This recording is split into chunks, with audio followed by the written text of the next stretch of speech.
menanamkan kepada diri kita bahwa sebagai seorang konselor, sebagai seorang psikolog, sebagai seorang konsultan, sebagai seorang terapis, kita harus memiliki cinta yang besar sekali untuk orang-orang di sekitar kita.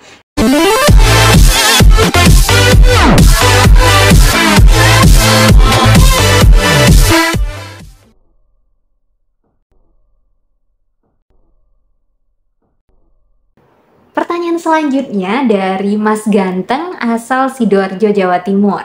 Usia 20 tahun. Pertanyaannya, selain ilmu, hal apa saja yang sangat penting dimiliki agar bisa menjadi psikolog profesional yang bermanfaat dan mindful bagi diri sendiri dan orang lain sebagai pedoman atau pegangan? Oke.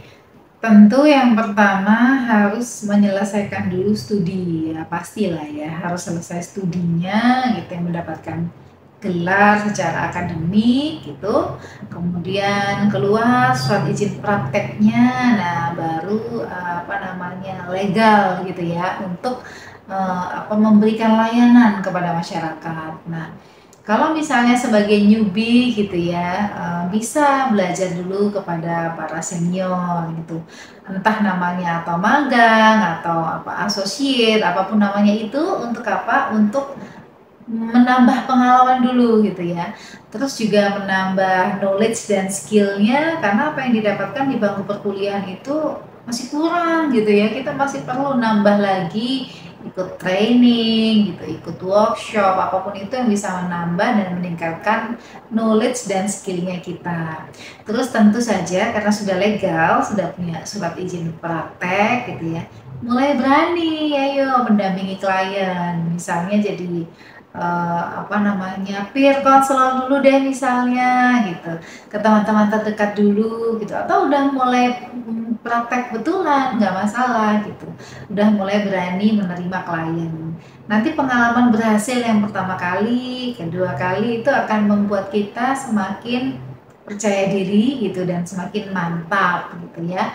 Nah, tapi tentu saja itu tadi harus terus menambah kualitas diri dan menanamkan kepada diri kita bahwa sebagai seorang konselor, sebagai seorang psikolog, sebagai seorang konsultan, sebagai seorang terapis, kita harus memiliki cinta yang besar sekali untuk orang-orang di sekitar kita.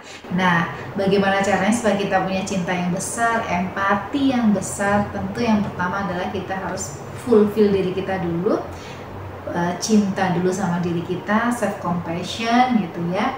Sering-sering memeluk diri gitu ya, bahwa diri kita ini layak, bahwa diri kita ini berharga. Itu yang penting, sehingga kalau kita sudah penuh cintanya untuk diri kita sendiri, kita menerima diri kita, keberadaan diri kita, maka akan mudah bagi kita untuk memberikan cinta itu kepada orang-orang di sekitar kita, klien-klien kita juga termasuk di dalamnya. Gitu ya.